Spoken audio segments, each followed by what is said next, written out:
Penguin Random House Audio presents Bittersweet Love by Michael Faudet, read for you by Katharine Lee Mcewan. For Lang. I could watch a million sunrises, and still never see one quite as beautiful as your eyes slowly opening in the morning. Introduction.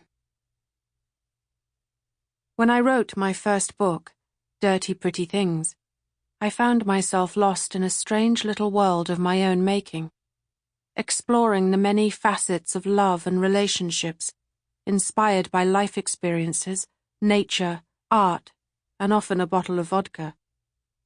Like a well-constructed martini, the words seemed to flow effortlessly, gently stirred with each stroke of the pen. And when the last sentence was written, I suddenly realized I had only just begun. Bittersweet Love is a new departure point, a freshly dug rabbit hole to fall down once again to a place where the sun refuses to set. It is a book that continues to uncover the intricacies of love in poetry, prose, quotes, and short stories. I like to think of it as an admission ticket to a beautiful but dangerous carnival ride, one that races precariously along rusty rails, which could snap at any moment. I hope you enjoy the trip. Michael, XO. Can you remember? I think you loved me, the night we drank Turkish coffees, our fingers woven tighter than two hands held, by lovers dangling on a precipice of a cliff. Can you remember the moment our fingers let go, the stars rushing backward, no hope left below? Chasing love. When chasing love at any cost, the pathways meet but seldom cross. I dream of dreams, once dreamt, now lost, how sunshine steals from autumn frost. Wonderfully right. I certainly know right from wrong, she said, but the trouble is, whenever I feel your hands unclipping my bra, wrong suddenly feels wonderfully right. The letter. Your words stirred something deep inside me, like a vodka martini sipped with thirsty lips, my body intoxicated by the very suggestion of you. I read the letter again, my hand between willing legs, writing a reply in cursive circles, upon pretty pink paper, unfolded. The Northern Lights.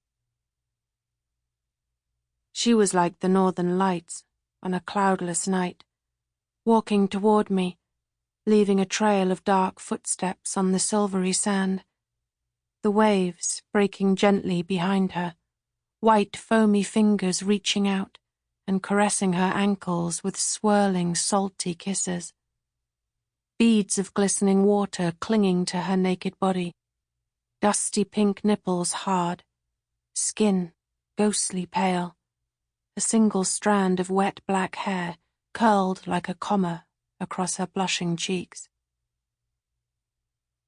I want you to fuck me, she whispered. It is far too beautiful an evening to make love. Proximity. We joined the dots, from A to B.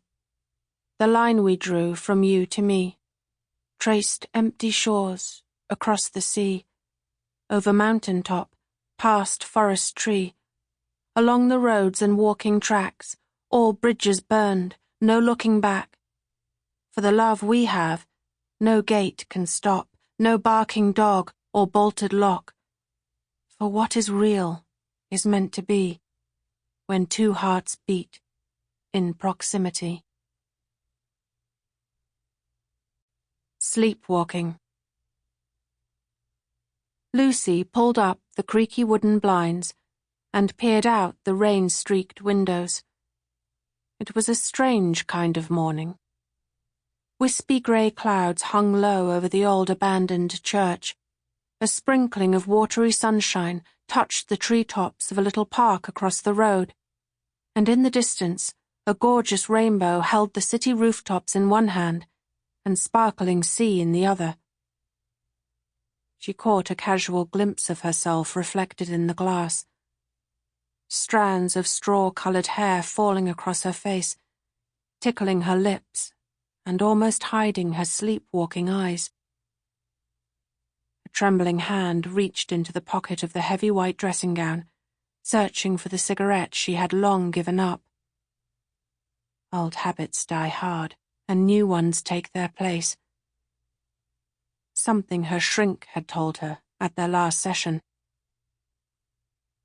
She popped the pill into her mouth and walked over to the kitchen bench, turned on the cold water tap, and leaned her head over the sink. It would be a while before the Ambien kicked in, and heavy legs walked her slowly back to bed. Just enough time to flip open the laptop, quickly check some emails, scroll through Tumblr, or maybe watch some hentai clips and masturbate. Flopping onto the couch, Lucy switched on the Mac and waited for the all-too-familiar windows to open. A couple of cute cats, One Direction gif, a woman in pigtails being roughly spanked, and an F. Scott Fitzgerald quote rolled up across the dashboard. Her fingers came to life, playing a concerto of hearts and reblog clicks, scrolling endlessly past image after image, until she stopped on a video that caught her twitching eye. It was a homemade porn clip. A girl in a yellow bikini was slumped down in a passenger seat of a car, baseball cap pulled down over her face. She was furiously rubbing herself, moaning, while the driver, a male arm to be precise, reached over and slid his hand under her top. Lucy watched and slid a hand beneath her dressing gown. The girl in the clip pulled her bikini bottom to one side, exposing her shaved pussy, and started to slide her fingers in and out. Her head leaned back into the tan leather seat as she started to moan softly. The familiar tingling and wetness started to tease and tantalize Lucy. She quickly closed the laptop with one hand, while the other hand kept busy. Closing her eyes, she lay down on her back, spreading her long legs a little, kicking a pillow off the couch. Her mind slipped backward into a world of fleeting fantasies. A shadowy figure pushed her knees apart and pressed his lips between her legs, while another stood over her, holding his hard cock to her mouth, pushing it in, fucking her open lips. She cried out as the orgasm hit hard and fast, making her sit upright, fingers rubbing her swollen clit, hanging on to the last ripples of spasming pleasure that ran wild through her tense body. Minutes passed before she could even begin to move. When she did, each step took its toll, as heavy legs waded through the quicksand of Ambien-induced stupor. The dressing gown fell silently to the floor, forming a puddle of white on the purple carpet. Lucy leaned against the window pane, eyelids heavy, opening and shutting like the graffiti-covered roller doors of a liquor store in a bad neighborhood. It had stopped raining, and the rainbow was a faded memory lost to bright sunshine. She could feel the warmth of the glass pressed up against her naked body. It felt comforting, like a hug from a long-lost lover or a cat curled up under the covers of a bed. Old habits die hard, and new ones take their place. The words did a slow waltz around and around the empty dance floor as the darkness descended deep inside her head. Lucy tumbled down the rabbit hole again, where Wonderland ceased to exist. "Will you miss me when I'm gone?" he said. "I will miss me," she replied. Sample complete. Ready to continue?